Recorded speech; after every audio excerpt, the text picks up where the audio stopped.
Hello everyone, welcome back to my YouTube channel. ಇವತ್ತಿನ recipe panipuri ready ಮಾಡ್ತಾ ಇದ್ದೀನಿ. ಇದೇನು ಸ್ಪೆಷಲ್ ಆಗಿರೋ ರೆಸಿಪಿ ಅಲ್ಲ, ಎಲ್ಲರೂ ಮಾಡಿರೋಂಥದ್ದೇ. ಸೊ ನಾನು ಹೇಗೆ ಮಾಡ್ತಿದ್ದೀನಿ ಅಂತ ನನ್ನ ಚಾನಲ್ನಲ್ಲಿ ಶೇರ್ ಮಾಡ್ಕೊಳ್ತಾ ಇದ್ದೀನಿ. ಬನ್ನಿ ನೋಡೋಣ ಹೇಗೆ ರೆಡಿ ಮಾಡ್ತಾ ಇದ್ದೀನಿ ಅಂತ. ಒಂದು 6ರಿಂದ 7 ಆಲೂಗೆಡ್ಡೆನ, ಬೇಯಿಸ್ಕೊಂಡಿರೋ ಆಲೂಗೆಡ್ಡೆನ ಈ ರೀತಿ ಸಿಪ್ಪೆ ತೆಗೆದು ಸ್ಮ್ಯಾಶ್ ಮಾಡಿ ಇಟ್ಕೊಳ್ತಾ ಇದ್ದೀನಿ.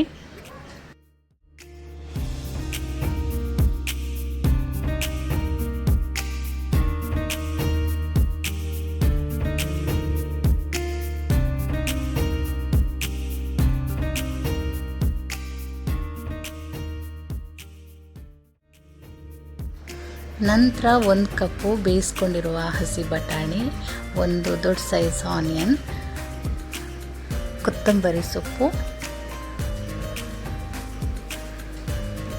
ಒಂದು ಅರ್ಧ ಸ್ಪೂನ್ ಚಾಟ್ ಮಸಾಲ, ಒಂದು ಅರ್ಧ ಸ್ಪೂನ್ ಜೀರಾ ಪೌಡರ್, ರುಚಿಗೆ ತಕ್ಕಷ್ಟು ಉಪ್ಪು, ಒಂದು 1/4 ಟೇಬಲ್ ಸ್ಪೂನ್ ಪೆಪ್ಪರ್, ಹಾಗೆಯೇ ಒಂದು ಅರ್ಧ tablespoon red chilli powder ಹಾಕಿ ಚೆನ್ನಾಗಿ ಈ ರೀತಿ ಮಿಕ್ಸ್ ಮಾಡ್ಕೊಂಡು ತೆಗೆದಿಟ್ಕೊಳ್ತಾ ಇದ್ದೀನಿ.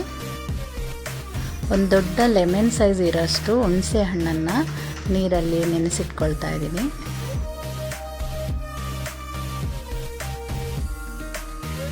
ಹಾಗೆಯೇ ಗ್ರೈಂಡ್ ಮಾಡೋದಕ್ಕೆ ಸ್ವಲ್ಪ ಕೊತ್ತಂಬರಿ ಸೊಪ್ಪು, ಸೇಮ್ ಕ್ವಾಂಟಿಟಿಯಲ್ಲಿ ಪುದೀನ ಸೊಪ್ಪನ್ನು ತೊಗೊಂಡಿದ್ದೀನಿ, 3 ಗ್ರೀನ್ ಚಿಲ್ಲಿ, ಒಂದು ಚಿಕ್ಕ ತುಂಡು ಶುಂಠಿ,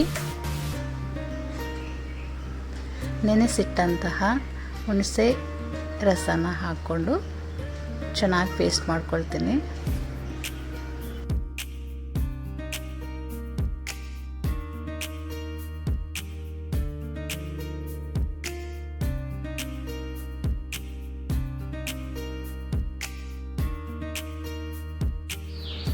ಪೇಸ್ಟ್ ಎಲ್ಲ ರೆಡಿ ಆದಮೇಲೆ ಎಷ್ಟು ನೀರು ಬೇಕೋ ಅಷ್ಟನ್ನು ಹಾಕ್ಕೊಳ್ತಾ ಇದ್ದೀನಿ. ಸ್ವಲ್ಪ ಜಾಸ್ತಿ ಪಾನಿನ ಇಷ್ಟಪಡೋದ್ರಿಂದ ನಾನು ಸ್ವಲ್ಪ ಜಾಸ್ತಿನೇ ಮಾಡ್ಕೊಳ್ತಾ ಇದ್ದೀನಿ.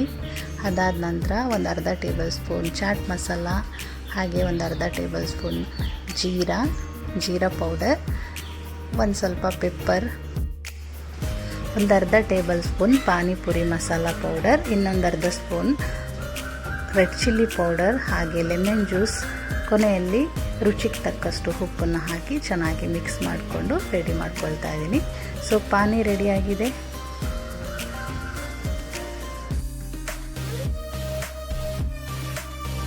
ಕೊನೆಯಲ್ಲಿ ಪೂರಿ ರೆಡಿ ಮಾಡ್ಕೊಳ್ತಾ ಇದ್ದೀನಿ. ಪಾನಿಪುರಿ ಎಷ್ಟು ಇಷ್ಟಪಡ್ತೀನೋ, ಪೂರಿ ಮಾಡೋದು ಅಂದರೆ ನನಗೆ ಅಷ್ಟೇ ಇಷ್ಟ. ಯಾಕಂದರೆ ಎಣ್ಣೆಗೆ ಹಾಕಿದರೆ ಸಾಕು, ಹುಬ್ಬಿ ಬರುತ್ತೆ ಮೇಲೆ, ನೋಡೋದಕ್ಕೇನೋ ಖುಷಿ ಆಗುತ್ತೆ.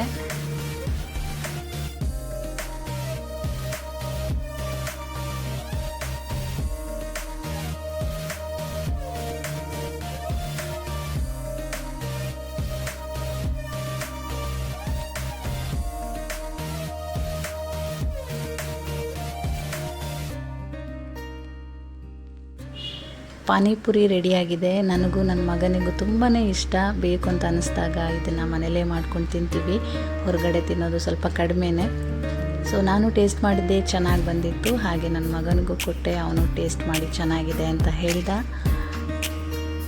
ಐ ಹೋಪ್ ಈ ವಿಡಿಯೋ ನಿಮ್ಗೆ ಇಷ್ಟ ಆಗಿದೆ ಅಂತ ಅಂದ್ಕೊಳ್ತೀನಿ. ಇಷ್ಟ ಆಗಿದರೆ ಒಂದು ಲೈಕ್ ಮಾಡಿ, ಕಮೆಂಟ್ ಮಾಡಿ, ಶೇರ್ ಮಾಡಿ, ಹಾಗೂ ಚಾನಲ್ನ ಸಬ್ಸ್ಕ್ರೈಬ್ ಮಾಡೋದನ್ನ ಮರಿಬೇಡಿ ಅಂತ ಹೇಳ್ತಾ ಈ ವಿಡಿಯೋನ ಎಂಡ್ ಮಾಡ್ತಿದ್ದೀನಿ. ಎಲ್ಲರಿಗೂ ಟೇಕ್ ಕೇರ್, ಬಾಯ್ ಬಾಯ್.